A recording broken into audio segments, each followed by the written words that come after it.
They were continuing to read The Brothers Karamazov. "Bravo!" cried Ivan, delighted. "If even you say so, you're a pretty monk. So there is a little devil sitting in your heart, Alyosha Karamazov.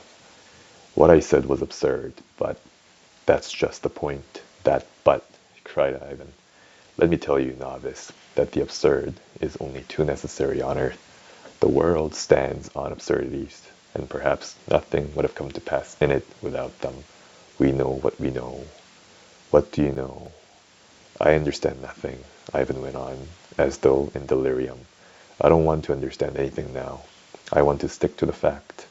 I made up my mind long ago not to understand.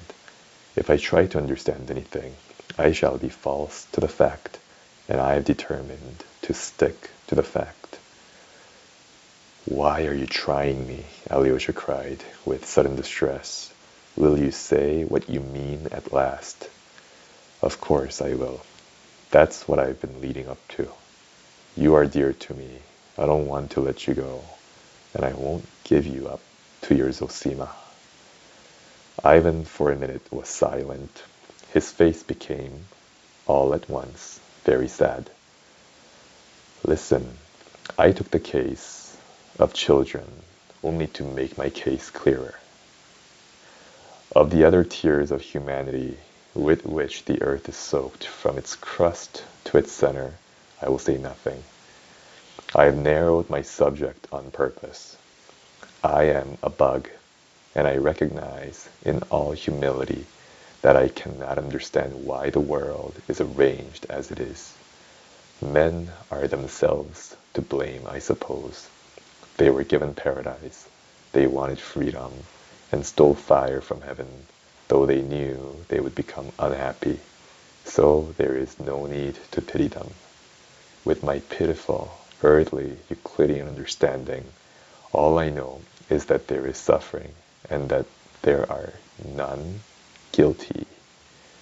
That cause follows effect, simply and directly. That everything flows and finds its level. But that's only Euclidean nonsense. I know that, and I can't consent to live by it. What comfort is it to me that there are none guilty, and that cause follows effect simply and directly, and that I know it? I must have justice, or I will destroy myself, and not justice in some remote infinite time and space, but here on earth, and that I could see myself. I have believed in it. I want to see it. And if I am dead by then, let me rise again. For if it all happens without me, it will be too unfair. Surely I haven't suffered, simply that my crimes and my sufferings may manure the soil of the future harmony for somebody else. I want to see with my own eyes the hind lie down with the lion, and the victim rise up and embrace his murderer. I want to be there when everyone suddenly understands what it has all been for. All the all the religions of the world are built on this longing, and I am a believer. But then there are the children, and what am I to do about them? That's a question I can't answer. For the 100th time I repeat, there are numbers of questions, but I've only taken the children because in their case, what I mean is so unanswerably clear. Listen, if all must suffer to pay for the eternal harmony, what have children to do with it? Tell me, please. It's beyond all comprehension why they should suffer and why they should pay for the harmony. Why should they, too, furnish material to enrich the soil for the harmony of the future? I understand solidarity in sin among men. I understand solidarity in retribution, too. But there can be no such solidarity with children. And if it is really true that they must share responsibility for all their father's crimes, such a truth is not of this world and is beyond my comprehension. Some jester will say perhaps that the child would have grown up and have sinned. But you see, he didn't grow up. He was torn to pieces by the dogs at 8 years old. Oh, Alyosha, I'm not blaspheming. I understand, of course, what an upheaval of the universe it will be, when everything in heaven and earth blends in one hymn of praise, and everything that lives and has lived cries aloud, Thou art just, O Lord, for thy ways are revealed. When the mother embraces the fiend who threw her child to the dogs, and all three cry aloud with tears, Thou art just, O Lord, then of course the crown of knowledge will be reached, and all will be made clear. But what pulls me up here is that I can't accept that harmony. And while I'm on earth, I make haste to take my own measures. You see, Alyosha, perhaps it really may happen that if I live to that moment, or rise again to see it, I too perhaps may cry aloud with the rest, looking at the mother embracing the child's torturer, Thou art just, O Lord. But I don't want to cry aloud then. While there is still time, I hasten to protect myself, and so I renounce the higher harmony altogether. It's not worth the tears of that one tortured child who beat itself on the breast with its little fist and prayed in its stinking outhouse with its unexpiated tears.